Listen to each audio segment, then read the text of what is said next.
What's good, people? This your boy Sipper King back with another video. On this video, I want to talk about keep your hometown's street politics silent. I'm going to say that again. Keep your hometown's street politics silent. And the reason why I'm making this video, because I'm trying to save somebody's life. I'm trying to save somebody, because I'm going to tell you something. A whole ton of guys out there, these young rappers that's underground and mainstream, and also these other celebrities from other walks of the entertainment industry, and also street guys that hop on these podcasts and do these interviews talking about street politics. Listen, you can't, it's all right to speak on certain things, because certain things really is public information. But when it comes to the in-depth street politics, I'm talking about on the deep shit, that right there, you keep that to yourself. Never hop on a podcast doing an interview in front of millions of people from across the world, across the country, talking about the street politics in your hometown. See, it's certain things pertaining to street politics that you can't talk about, because in a sense that's breaking code. Even though nobody believes in street code no more, but the street code still exists, man. It's just that the young guys don't understand street code. But the OGs that's older than me, and the ones that's in their early 40s on up to my age, better yet late 30s on up to my age, they understand what street politics is, because they come from a different era. They came from the 90s and early 2000s, all the way back, dating back to the 80s and 70s. The legendary OGs, double OGs, the elders of all these different tribes, they understand what street code is.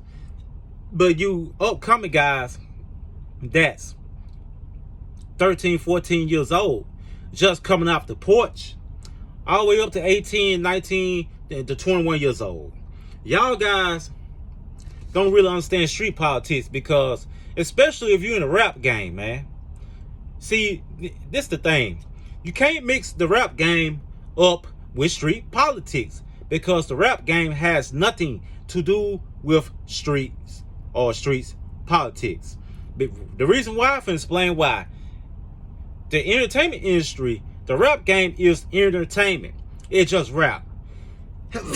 Excuse me, I'm sneezing. Bless myself. It is rap. The rap game is just music, man. It's just music. It's a beat and lyrics. See, the old school rappers, they rapped about the street, but only to a certain extent. They basically rapped about the elements of the street, about the good and the bad. But when it came down to politics and confidential information, like about certain things that go on in the street, most of them guys didn't really rap about that. They just basically rap about their life. The old school rappers, all they did was rap about their life. They didn't rap about what's in the streets, or what's going on in this trap house or that trap house. They didn't name the trap house on this street, or they didn't name the trap house on that street, or they didn't name who was selling or trapping. They didn't name who had the bag in the hood. They didn't rap about none of that. Then on top of that, the old school rappers never ever hopped on a podcast and just broke down and explained confidential information by naming streets and telling the world like who doing what on that street. Like, the old school rappers did not do that. But these new rappers, they are doing that, and then they telling too much information. See, that's why a ton of these young rappers are losing their life. That's why they get unalive, because guys from the hood feel some type of way about that. You know what I mean? Like, guys in the hood really feel like you telling too much.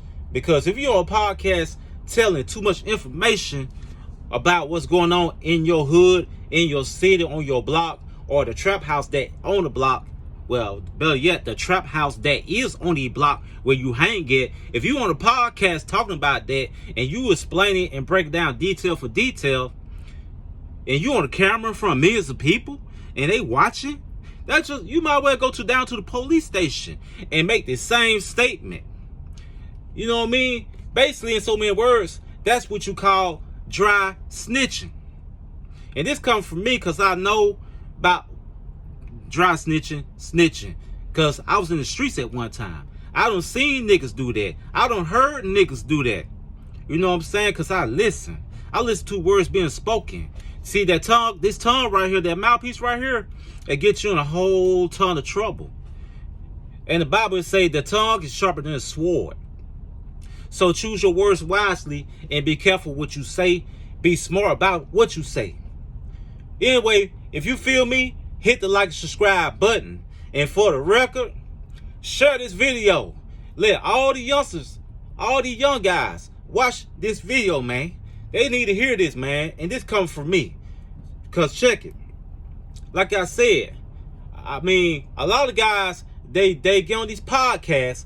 They do these interviews. They say too much. But 90% of the time, they do it for clout.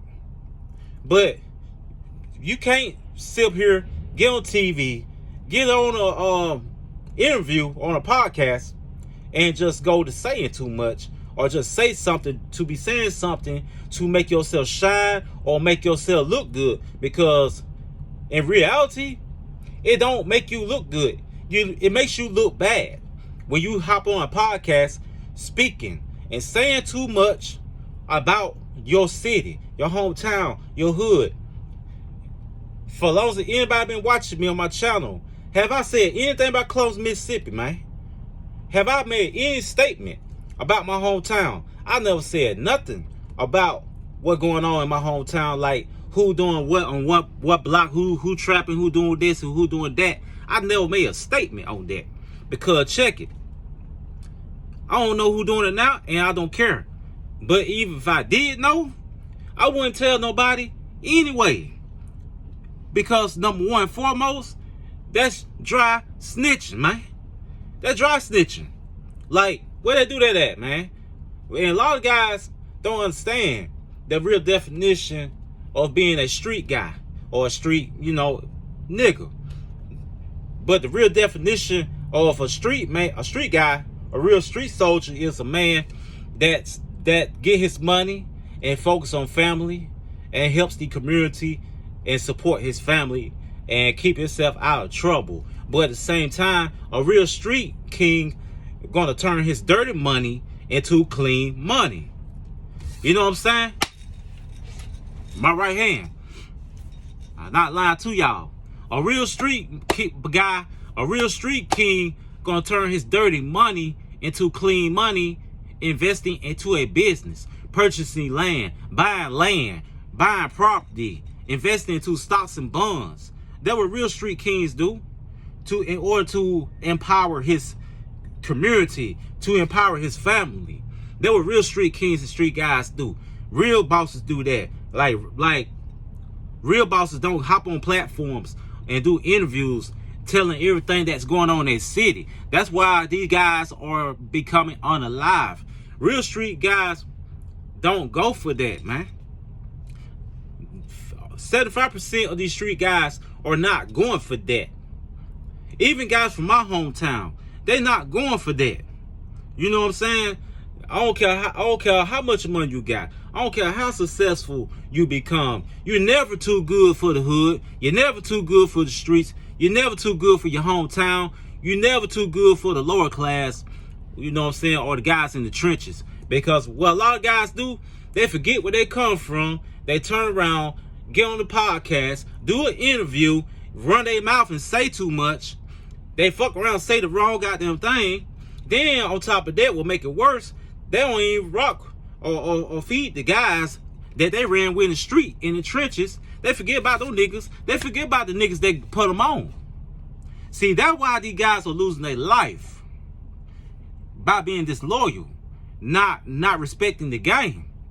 That's why these guys are losing their life in the rap game. Because they breaking street code and breaking loyalty. You know what I'm saying? I don't care what anybody say. If you come from the trenches and you have some real niggas that help you come up, and they fed you and put you on and put you in the game. Don't say homeboys. I don't care how far up you go. I don't care how much money you make. It don't matter what the circumstance is. You always look out for them niggas. You feed them too. You show them appreciation for them helping you. Now, it'd be different if you had nobody to help you and you did it on your own. Okay, you be like, fuck it, okay, it whatever. I ain't gonna fuck with them niggas no more. But at the same token, you still look out for your community. But if them guys ain't help you, don't help them personally. Just let them be. Let them be lost. That's if you ran the street by yourself alone and did what you did by yourself. Then that's how you move. But if you ain't move like that and you came up with homies for real and y'all ran the streets together and they helped put you on, you can't forget about them guys. You can't forget about them guys, because them guys gonna feel some type of way. They're gonna feel like you backstabbed them. And I know it might be some people that disagree with this video, but I don't care. I know this. I know what I'm talking about. I'm stating real facts. But whoever watching, if you're old school, double OG, triple OG, you're an uncle, you're a father, and you have a son or a nephew in the street, share this video with them. Whether it's on Facebook, YouTube, whatever platform, share this video and let them hear me out. And then we're going to see if they mind change when the video ends. Because check it, I'm about to end this video and I'm out.